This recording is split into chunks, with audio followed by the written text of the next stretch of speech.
नाम थे। ये लोग पैसे लेके लोगों को मारते थे और इन तक पहुंचने के लिए किसी ताल्लुक़ या किसी तारफ़ की ज़रूरत नहीं हुआ करती थी।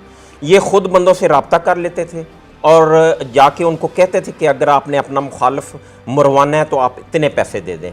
और फिर जब वो मरवा लेता था मुखालिफ, तब दूसरी पार्टी के पास चले जाते थे कि आपका भाई, वालिद या बेटा मैंने मारा है और अगर आप बदला लेना चाहते हैं तो इतने पैसे दे दें, हम उनको भी मार देते हैं। तो इस तरह ये बतौर प्रोफेशन ये उजरती कातल था अरशद गुजर। ये 6 भाई थे और 6 के 6 इश्तिहारी थे। ये इलाही बख्श के बेटे थे और ये एक बहुत बड़ी शख्सियत साबका गवर्नर हुए हैं, उनके भी ये मुकदमावार था।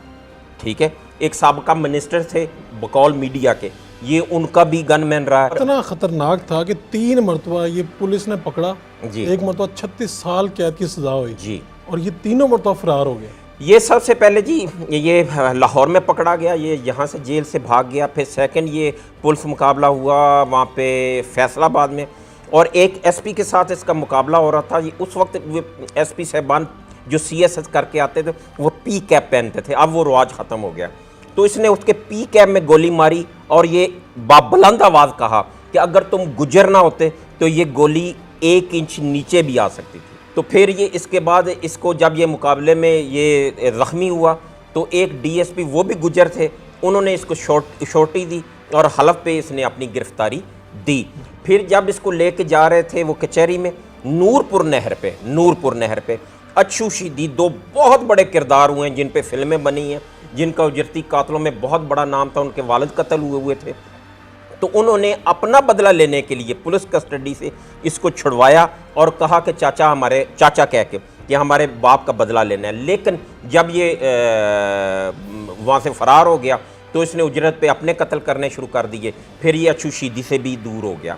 फिर इसने एक बहुत मशहूर किरदार बाला बैंता वाला, वो बहुत बड़ा किरदार था, बहुत बड़ी शख्सियत थी। तो उसको इसने रियाज गुजर के साथ इसकी रिश्तेदारी अजीज़दारी थी।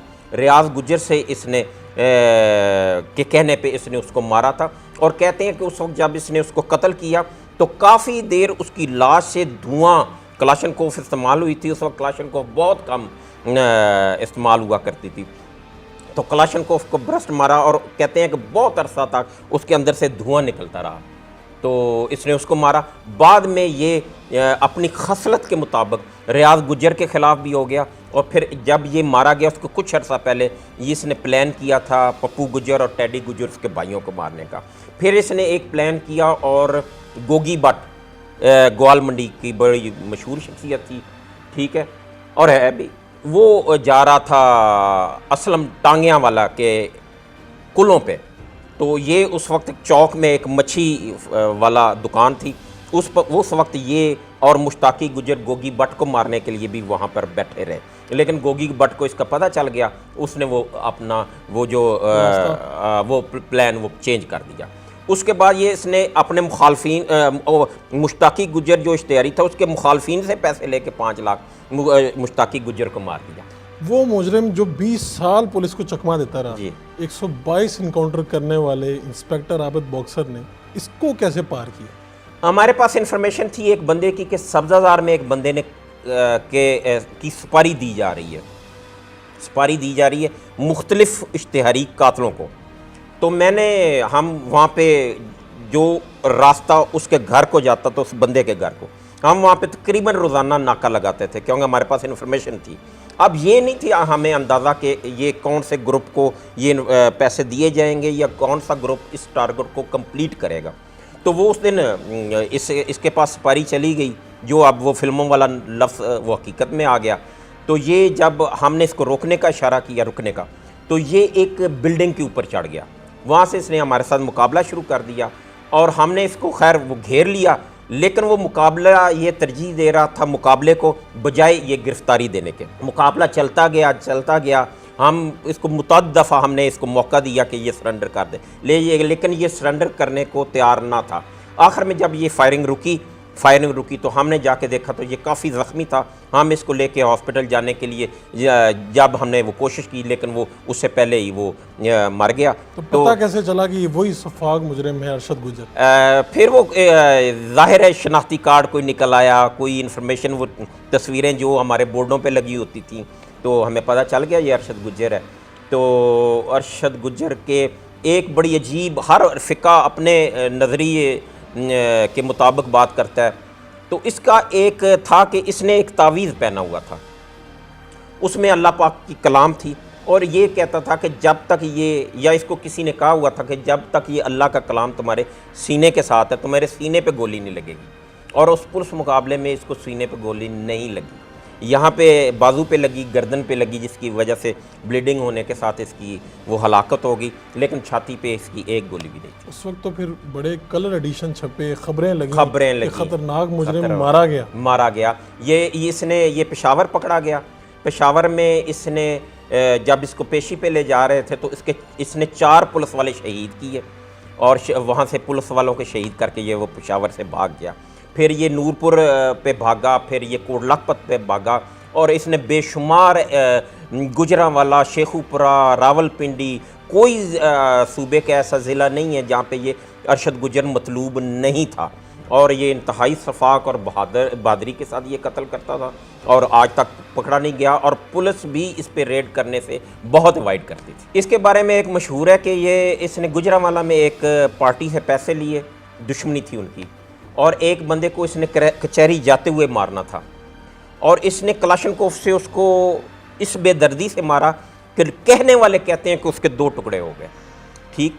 और इसके बाद एक और मैं बात बता दूं, ये इसने जिस बंदे से के पास भी पनाह ली है वहाँ पे इसने उन औरतों, माँओं, बहनों पे बुरी नज़र रखी जिस घर में भी इसने रिज़्क़ खाया और वहाँ पे ये गंद करके आया।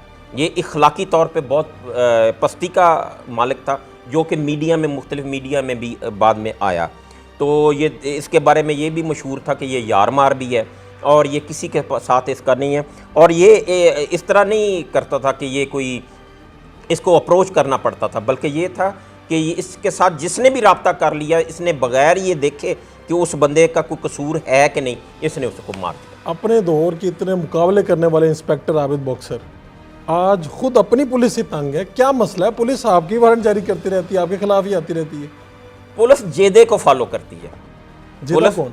जेदे को फॉलो करती है। इसके लिए अगर आप इजाज़त दें तो थोड़ा सा मैं पंजाबी में एक किस्सा सुना देता हूँ। मेरा एक दोस्त था जेदा, जावेद अफजल उफ जेदा। तो वो जब भी कभी हमने कोई गाड़ी ख़रीदने जाना, कोई प्रॉपर्टी की डील करनी, तो उसका फ़ोन बाई चांस आ जाना तो पूछना, भाजन कित्थे हो? तो मैंने कहना यार वो एक प्रॉपर्टी की डील है। तो भाजन मैं बेचा, यानी कि मैं शामिल हूँ ताकि मुनाफे का हिस्सा बन जाऊँ। कभी गाड़ी लेने गए, भाजन मैं बेचा। कोई और प्रॉपर्टी खरीदने गए, भाजन कित्थे हो? प्रॉपर्टी ले रहे हो? मैं बेचा। एक दिन स्टेट लाइफ के साथ ना एक कैंटीन है, वहाँ पे हमारे जानने वाले हैं, उन्होंने बैलफ लिया, सुप्रीम कोर्ट से बैलफ आया, पुलिस आई साथ, वो 1-2 प्राइवेट बंदे थे, वो वहाँ पे गए बैलफ के ज़रिए कब्ज़ा लेने। तो वो अंदर से ना स्टेट लाइफ वाले सिक्योरिटी के साथ आ गए, उन्होंने आके वो फायरिंग शुरू कर दी। वो बंदे को फायर लग गया जो बैलफ के साथ था, वो बैलफ भी भाग गया, पुलिस भी भाग गई, वो लोग भी भागे। उसने गिरते गिरते जवाबी फायरिंग की तो 2-3 बंदे स्टेट लाइफ के ज़ख्मी हो गए। ज़ख्मी हो गए तो वो स्टेट लाइफ वालों ने सड़क ब्लॉक कर दी। ऐसा वहाँ पे छोटे भाइयों जैसे थे, उन्होंने मुझे कहा कि यार वो पार्टी आपके ताल्लुक़ वाली है तो उनसे 2-3 नाम ऐसे ले लें कि हम वक्ती तौर पे पर्चा दे दें ताकि ना ये मामला दब जाए।